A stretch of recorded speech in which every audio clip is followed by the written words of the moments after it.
if you want to immigrate to Canada, if you want to live in Canada permanently, then this is the video that you must be watching, because in this video we are discussing all the different options of how to permanently immigrate to Canada. My name is Sahil and I'm a regulated Canadian immigration consultant.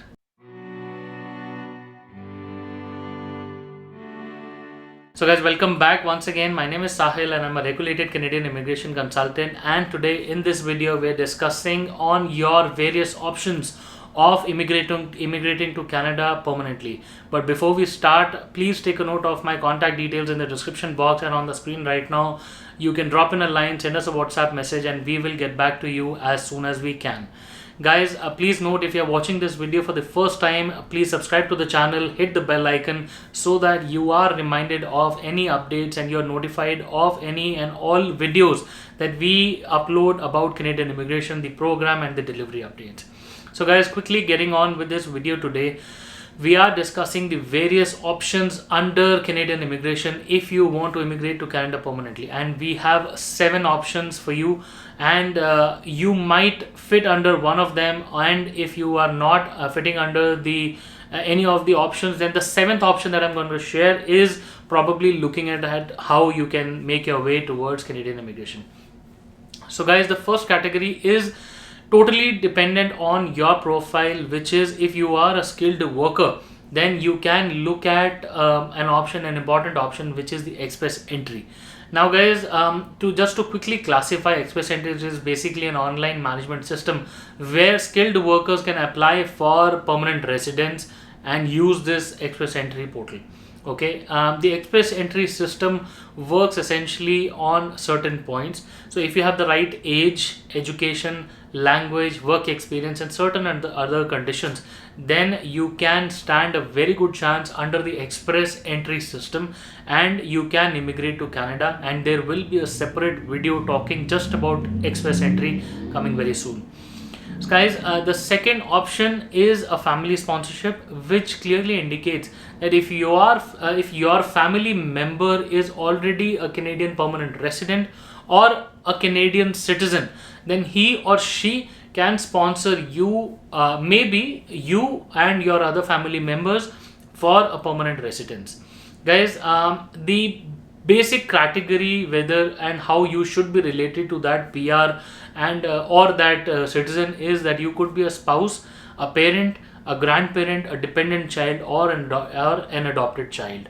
If you fall into any of these categories or buckets, then you are looking at a family sponsorship application as an option for you to come to Canada and get the permanent residence. The third category we are looking at is a caregiver.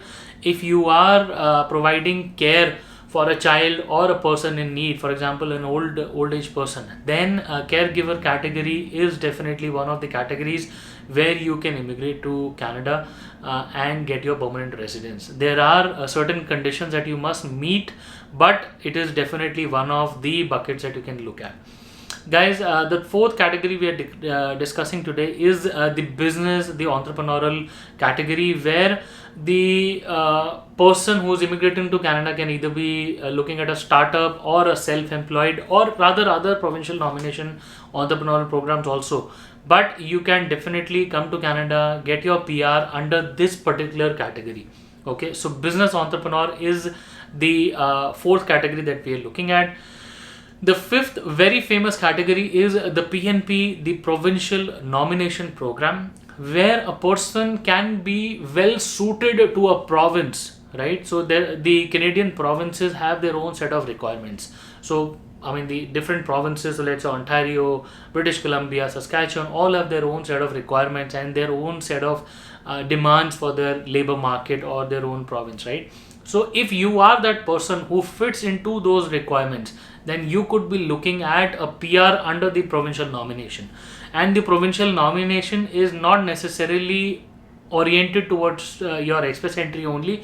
There are paper-based PNP applications as well. So please note that, and there are a lot of applications under PNP that are getting approved nowadays. Guys, the sixth and the most important category we are looking at is a pilot program. Basically, Canada every now and then initiates a pilot program for a certain number of years to see that this particular new category, whether people are suited under this category, and how this particular program, it's a pilot program set to a deadline at a specific date. So for example, the AIPP, the RNIP, or the Yukon pilot program, all of such programs for different provinces run through a particular number of years, and a lot of people get their PR under this particular pilot program if they are suitable, and they can happily come and settle down in Canada. Guys, if you are not finding yourself eligible under one of these 6 categories, then the seventh way that we are discussing today is to attain your PR through a temporary route. Okay, now how that happens is basically you can come to Canada either as a visitor or a student, a worker, right, or under doing your business. And if you are coming to Canada in one of these temporary categories, you can work, live, study in Canada for a certain number of years, attain certain eligibility, and then apply for PR after once you have that eligibility set up. So these are the 7 ways that we had discussed today for getting a permanent residence for Canada, and there will be other videos as well which you can refer to if you want to see where you fit into in one of these categories. Once again, my name is Sahil and I'm a regulated Canadian immigration consultant. If you need help in assessing your profile for a suitable immigration option, please reach out to us. My details are in the description box and maybe on the screen right now. Please feel free to drop in on a line and we will get back to you as soon as we can. All the best and see you soon in Canada.